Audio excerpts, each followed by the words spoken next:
Hello there, I'm Frames Janko, and I just played the Immortals Fenyx Rising demo, and I want to talk about it. First of all, it ran beautifully on Stadia, and even with my computer crapping itself trying to render out another video, it ended up working pretty well.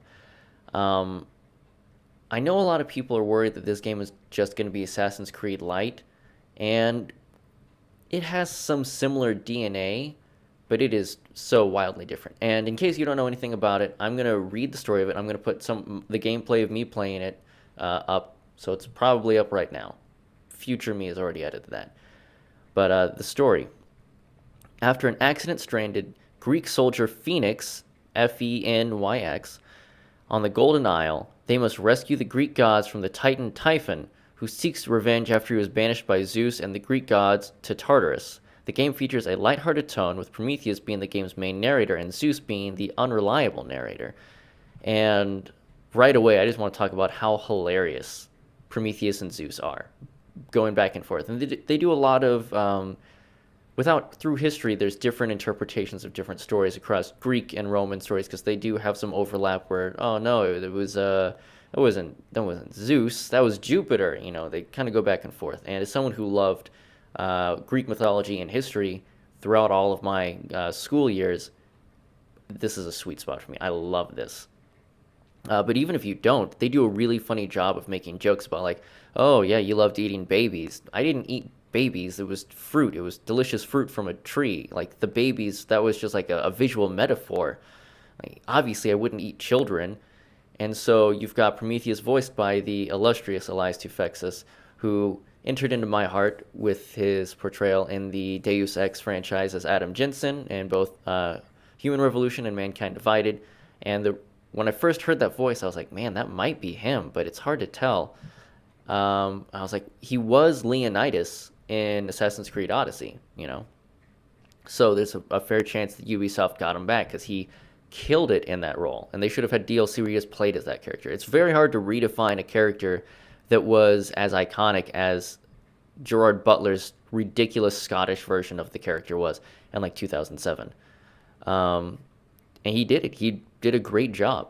And so he's trying to go for historical accuracy. Like Zeus will be like, "Oh, and then she saw a goat. That's boring. It's a Cerberus, or it's a griffin, and all this other stuff." And Prometheus is just like, "Wasn't Cerberus with Hades that week?" No, no.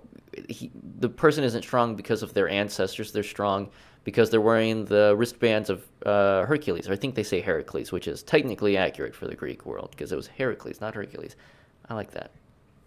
Um, and so Prometheus is constantly trying to tell a true story, and Zeus is constantly trying to undercut it by not telling the truth.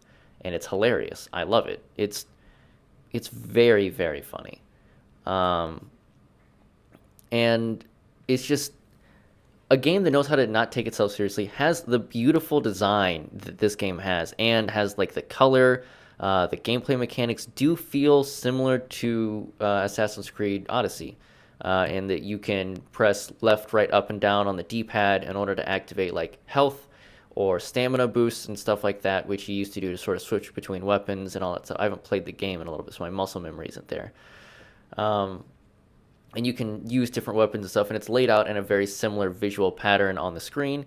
But again, it's all very different, way over the top, not something you would see, because I know that Assassin's Creed is essentially ancient aliens in an RPG at this point, but it does aim to have some semblance of historical accuracy. You won't have people flying across like the map with eagle wings in that version. In this one, you can not only get wings, you can change what type of wings you have. You can change out if you want big, pretty wings, or if you want sort of scary looking wings. And it is another great thing that Assassin's Creed has been doing, where if you get armor or weapons that have incredible stats that you like, or an effect that you like, but you don't like the way they look, or it doesn't match with your outfit, then you can go in and you can say, I want this item to look like this one. So now you have the hood that looks cool, but it looks like the helmet, or it has the stats of the helmet that you don't want to wear.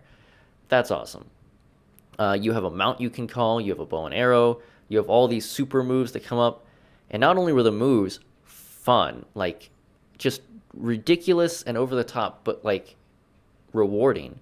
But on top of all that, it's all done at the backdrop of like these two bickering, like a god and Prometheus was before the god, so he was technically a Titan. Uh, it's watching these two Greek figures of myth narrate and argue like a buddy cop scenario while you're doing stuff. And the one time Phoenix tries to interject, they're like, "No one asked you, Phoenix." And it's the funniest combination of action and comedy and world exploration, and it's beautiful. And it just in the demo alone, I don't just want this to be a good game, and I think from what I just played, it will be. I want this to be a good series that just goes on and gets spin-offs. It is a hilarious reimagining of classic myth, and it is a really cool take on how this should all work out. And honestly, like I'm fine with having Assassin's Creed be the sort of what if ancient aliens exploration into history and sci-fi. That's cool. It works. But I also really like this very lighthearted, not taking itself too seriously experience that we have with Immortals Fenyx Rising. And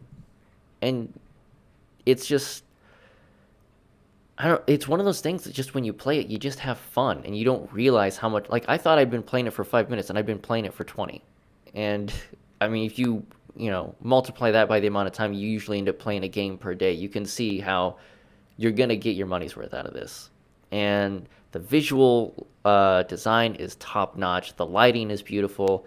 The particle effects in the air are just fun. And again, it harkens back to me of like the Xbox 360 era of like, Spyro and all these like Banjo-Kazooie, Ratchet and Clank, fun, explorative worlds that you have fun traversing in it. Of course, it has elements that have been adopted by things like the modern Zelda games, but to me, my touchstone will always be Shadow of the Colossus, where you climb and your stamina is running out and stuff like that. Like, it has so much DNA from classic video games mixed in with what Ubisoft has been doing now.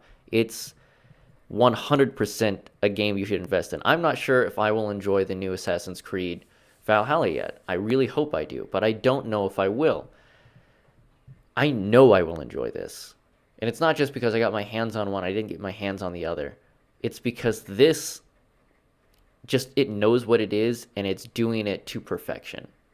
And I am stoked. If this demo is the same level of quality we can expect in the full game, you can absolutely guarantee it's going to be fun. I already had this thing pre-ordered just from the trailer. It looked fun, and when they said character creation, I was in, because in my mind I was like, Cyberpunk might get delayed, and boy did it, and boy did Stadia get blamed, and boy was it not responsible, but we already covered that. It's in a video. I'll put it in the description. It's just an incredible game, and hats off to everyone involved in this at Ubisoft. I cannot wait to get to see their version of the Greek pantheon and their versions of myths, because it's already so darn cool and has so much personality. I am wildly excited. So yeah. Let's see, when does it launch? When do you come out, Immortals Fenyx Rising? On December 3rd, 2020. So keep an eye out for that. It will be on Amazon Luna, whatever. Windows, Nintendo Switch, PlayStation 4, PlayStation 5, Stadia, Xbox One, and Xbox Series X and S on December 3rd. I highly recommend looking into this. And I think I'm going to just upload a straight-up gameplay video, because as much fun as I have talking about this, you don't want to miss a second of that mile-a-minute dialogue that's flying over your head while you're playing. It is amazing. So, I've been your host. You've been great. I'll see you again in the next video.